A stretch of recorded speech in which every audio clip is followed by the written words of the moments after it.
So hello guys, welcome po sa channel po natin. Meron po tayo ditong gagawin na DVD player. Ace po ang tatak po nito. Ang problem po niya, pagka nanonood daw po yung may-ari, namamatay siya. Ano po? Namamatay siya, sisindi. Kumbaga patay sindi, ganon. Magaan po siya ng ilang minuto, tapos mamamatay, sisindi, under uli, tapos after uli ng ilang minuto, mamamatay uli, sisindi. Ganon po ang ano po niya. So, sige guys, samahan nyo akong referin po itong DVD na ito.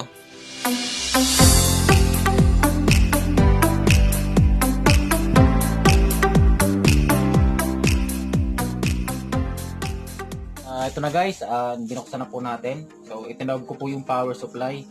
So kasi pagka ganon na namamatay-matay siya, ano po, maaaring dito lang po sa power supply. So ito, nung tinawag po siya, meron po siyang mga cold shoulders, yung mga nag-crack po na mga ano, na hinang. So ang gagawin po natin, i-resolder lang po natin siya. Tapos after po i-resolder, testingin pong panooran, obserbahan po natin kung ano yung mangyayari.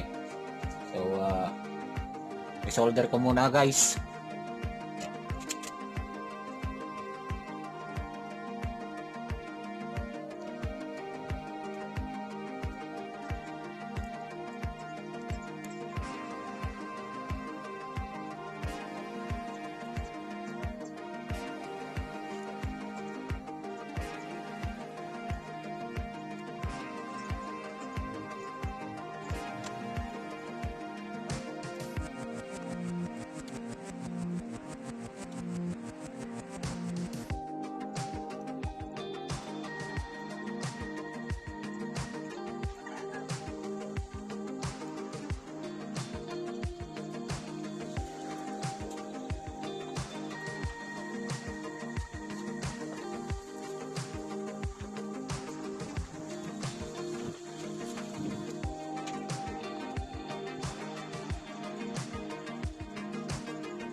Ayan guys, tapos na po natin sa hinangin. Ngayon ibabalik na po natin para testingin na po natin siya. Ikabit po natin uli, balik natin sa dati.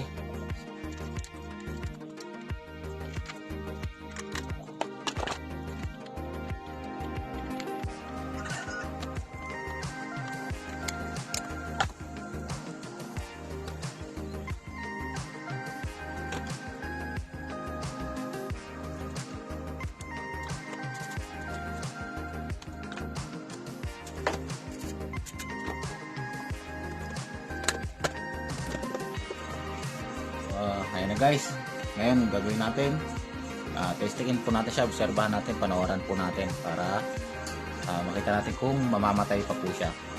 So set up ko lang siya guys. So ayan na siya guys, okay na siya. So pinapanooran, kanina pa namin siya pinapanooran, so hindi na siya namamatay, dire-diretso na.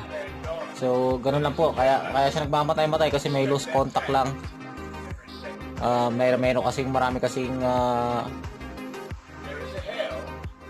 cold shoulders, yung mga nag-crack po na ano, tsaka yung mga umangat na paa. So yun lang po yung ginawa natin, ano po, ni-resolder lang. Ayan, okay na siya uli. So ayan guys, sana po meron kayong napulot na idea kahit po paano.